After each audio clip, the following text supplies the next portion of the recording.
great deal of resonance with most of us here, as are your views on climate change and how the resources of various countries should be used for the benefit of all. So thank you very much for your remarks in that regard. It is now my pleasure to ask President Vladimir Putin to have his moment to speak. He'll be participating through the virtual platform.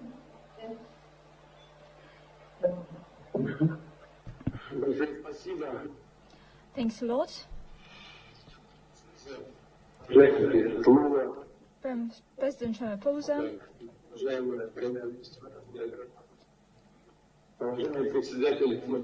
distinguished President,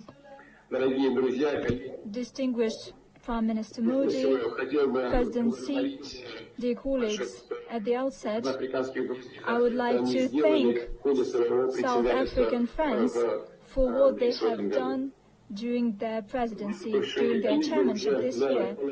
The colleagues before me have already given positive assessment of the BRICS activities. And in general, certainly we share these assessments. Our group of 5 countries has rightly proved to be a credible entity on the global arena with ever-growing influence in global affairs. The strategic course of BRICS is aimed at the future, and it meets the aspirations of the main part of the international community, the so-called global majority.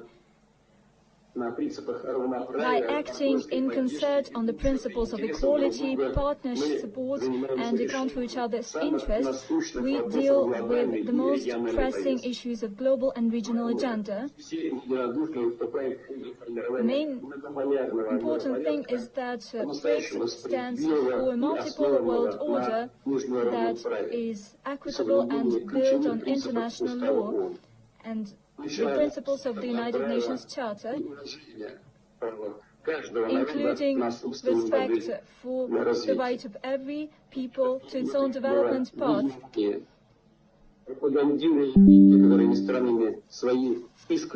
Some countries promote their hegemony, exceptionality, and their policy of the ongoing colonialism and neocolonialism. I would like to note that the aspiration to preserve their hegemony in the world led to a dire crisis in Ukraine, at first with the help of Western countries. An anti-constitutional coup d'etat was carried out in this country. After that, those people who did not agree with this coup faced a war. A war was unleashed against them, a war of attrition, and it lasted for 8 years. Russia decided to support people that fight for their culture, for their traditions, for their language and their future. Our actions in Ukraine are guided by only one thing: to put an end to the war that was unleashed by the West against people in Donbass. We thank our colleagues within BRICS that take an active part in the attempts to put an end to this situation and to ensure just settlement by peaceful means.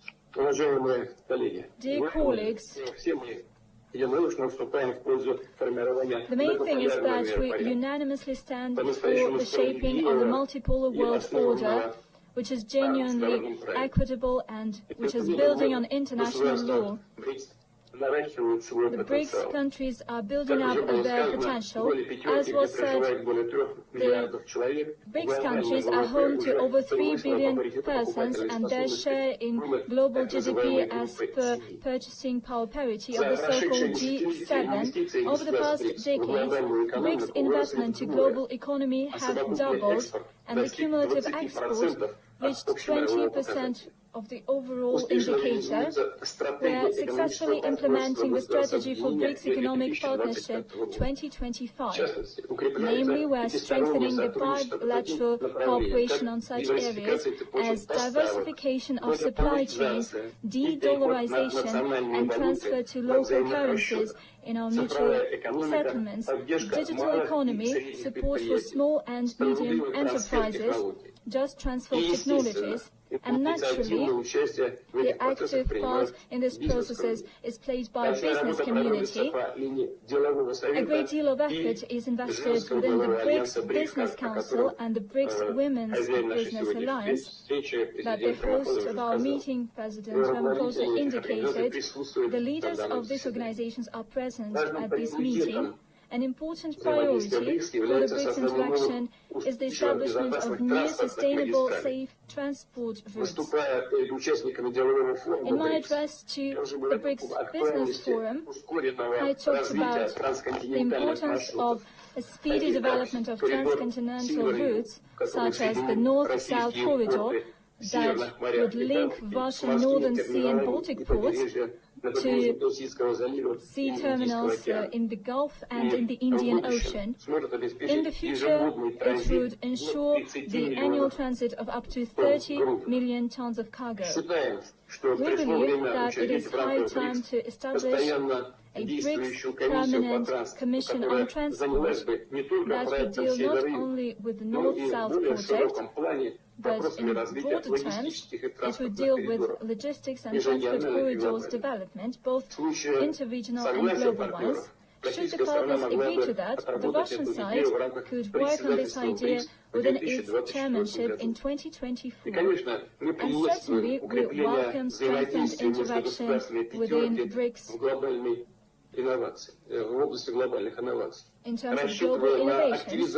We look forward to a more active cooperation within the BRICS Global Research Advanced Infrastructure Network.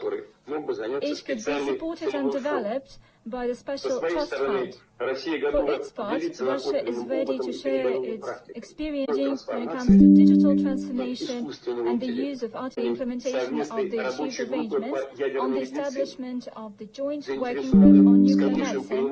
We seek to swiftly switch into practice the work of the BRICS TBET Cooperation Alliance. We wholeheartedly support the proposal of South African colleagues to organize a separate ministerial on women affairs. Their role in political, economic and social life of our states should definitely be enhanced. Dear colleagues, next year, Russia will assume BRICS chairmanship. Our chairmanship will have the following mottos: strengthening multilateralism for just global development and security. We plan to have some 200 political, economic and public events that will be hosted by over a dozen Russian cities. At the same time, the BRICS summit is scheduled for October 2024. It will take place in the city of Kazan. The specific dates will be agreed upon with colleagues via diplomatic channels.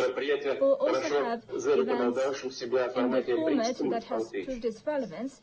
I'm talking about BRICS Plus and BRICS Outreach. During our chairmanship, we would like to do our utmost to efficiently facilitate the implementation of decisions adopted at this summit, including with regard to the expansion of BRICS. We will coordinate closely with partners on foreign policy matters. We will jointly work on key international platforms, primarily within the United Nations. We will continue regular meetings of BRICS national security advisors.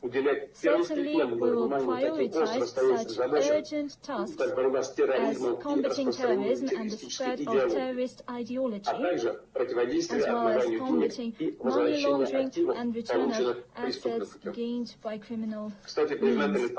By the way, we thank partners for their support within the Financial Action Task Force.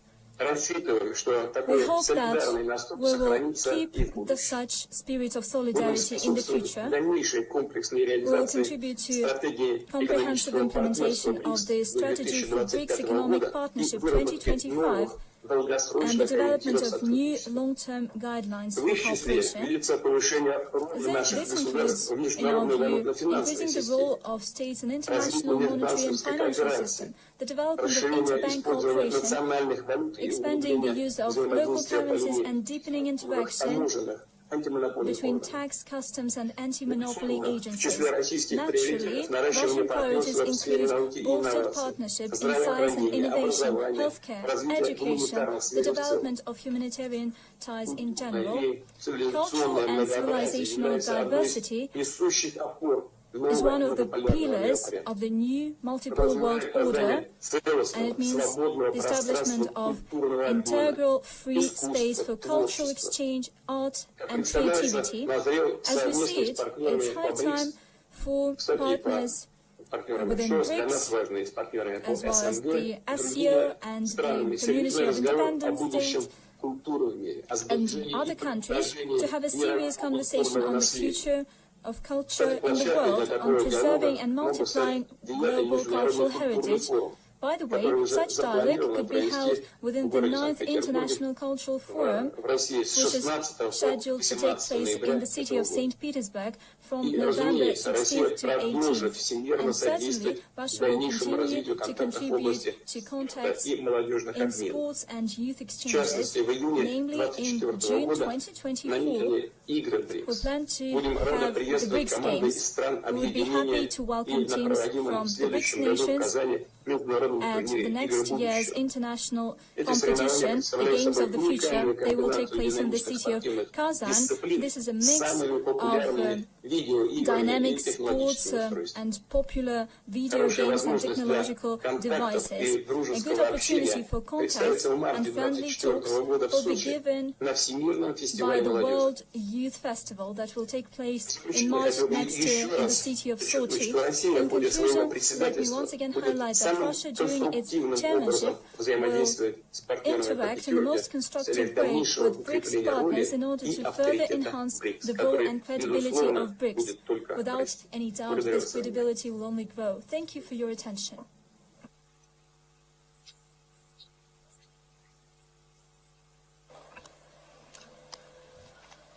Thank you, President Putin,